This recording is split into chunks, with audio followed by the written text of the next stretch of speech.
Break کے بعد آپ کو بتائیں کہ مسلم لیگ نون کے قائد نواز شریف کا کہنا تھا کہ میں بے قصور تھا، جان بوجھ کر سزا دلوائی گئی، میرے ساتھ ایسا کرنے والے ایک ایک کر کے چلے گئے۔ وہ جج بھی چلا گیا جس نے چند ماہ بعد چیف جسٹس بننا تھا، وہ میرے کیسز پر نگران بن کر بیٹھا ہوا تھا اور چاہتا تھا کہ جلد از جلد نواز شریف کو سزا ہو۔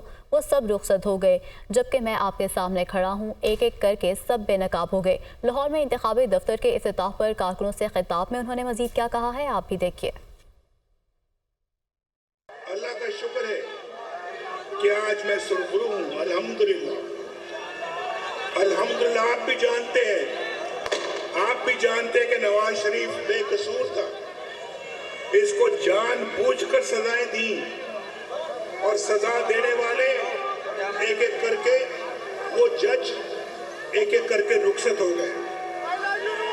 وہ جج بھی رخصت ہو گیا، سنو، وہ جج بھی رخصت ہو گیا جو چند ماہ کے بعد چیف جسٹس آف پاکستان بننے والا تھا۔ وہ کیوں چلا گیا؟ کیوں گیا؟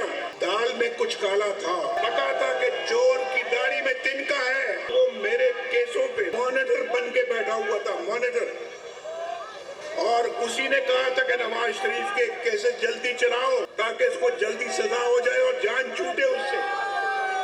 آج دیکھیں وہ استعفیٰ دے رہے ہیں اور نواز شریف آپ کے سامنے کھڑا ہے۔ نواز شریف تھا تو سکون تھا، کوئی مہنگائی کا نام و نشان نہیں تھا، پٹرول سستا تھا، آٹا سستا تھا، گھی سستا تھا۔ کون لے گیا اس زمانے کو؟ کہاں لے گیا؟ اس کو اب کیسے واپس لائیں؟ اس کو واپس لانا ہے، ان نوجوانوں کو روزگار دینا ہے۔ ممکن ہے نواز شریف چوتھی بار وزیر اعظم بن جائیں، ہو سکتا ہے کہ ہماری جماعت کو زیادہ کامیابی ملے اور ہماری حکومت بن جائے۔ میاں صاحب خود اور ان کی جماعت یہ ظاہر کر رہی ہے کہ میاں صاحب چوتھی دفعہ وزیر اعظم بن گئے ہیں۔ پاکستان کی اکثریت میاں صاحب کو وزیر اعظم نہیں دیکھنا چاہتی ہے۔ چیئرمین پیپلز پارٹی بلاول بھٹو زرداری کی دنیا نیوز کے پروگرام آن دی فرنٹ میں گفتگو، آپ ہی دیکھیے۔ میاں صاحب چوتھی بار بنی جائے وزیر اعظم، مگر ہو یہ بھی سکتا ہے کہ ہمارا گنتی کچھ ایسا ہو جس میں پاکستان پیپلز پارٹی اپنی حکومت بنا سکتے ہیں۔ میاں صاحب اور اپنی جماعت یہ امپریشن دینے کی کوشش کر رہے ہیں کہ میاں صاحب جو ہے وہ چوتھی بار وزیر اعظم بننا نہیں ہے، بن گیا ہے۔ اتنا ہے کہ پاکستان کے عوام کی اکثریت میاں صاحب کو نہیں دیکھنا چاہتے ہیں۔ الیکشن فیبری 8 کو ہے۔ الیکشن میں جو سب سے بڑا کردار ہے وہ پاکستان کے عوام میں ہے، اور تمام میاں صاحب کی میچ فکسنگ کی کوششوں کے باوجود پاکستان کے عوام کے ہاتھ میں یہ الیکشن ریزلٹس کیا ہوں گے۔ شہباز شریف صاحب کے پاس کیپیسٹی بھی تھا، موقع بھی تھا کہ وہ پاکستان کے ان مسئلے کو sort of take the bull of the Pakistani economy by the horns and اس کو مسئلہ کو حل بھی کرتا، اس کو اس کا سیاسی فائدہ بھی مل رہا ہوتا، اس کے نام سونے الفاظوں میں تاریخ میں لکھوایا بھی جاتا۔ مگر انفارچونیٹلی جو میں نے اپنی آنکھوں سے دیکھا، شہباز شریف صاحب اپنے میاں صاحب سے آزاد نہیں تھا۔ اچھا، اس کو لندن کو رپورٹ کرنا پڑتا تھا، پورا حکومت کے ہر فائل کو پہلے کلیئرنس لندن سے ہوتا تھا، پھر وہ فائل جو ہے وہ اپروو ہو جاتا ہے، جس کی وجہ سے بہت سارے کام جو ہے وہ سست روی کا شکار تھا۔ مسلم لیگ نون کے صدر شہباز شریف کا کہنا ہے کہ 9 مئی کا اندھیرا 9 فروری کو چھٹ جائے گا۔ نون لیگ کی حکومت آئی تو جنوبی پنجاب کو منی لاہور بنائیں گے۔ راجن پور میں جلسے سے خطاب میں انہوں نے کیا کہا ہے، آپ بھی دیکھیے۔ 8 فروری کو جب آپ نواز شریف کو شیر پر مہر لگا کر وزیر اعظم بنائیں گے، 9 مئی کے دلخراش واقعات کے حوالے سے 9 مئی کا اندھیرا 9 فروری کو چھٹ جائے گا، ہر طرف روشنی ہوگی۔ جب تاریخ کے سب سے بڑے سیلابی ریلے نے کوٹ سبزل چاچڑا شریف سے لے کر ککڑا والا میاں والی تک پورے علاقے میں تباہی پھیلا دی تھی، میرے قائد میاں نواز شریف نے مجھے کہا، شہباز شریف آج جنوبی پنجاب میں یہ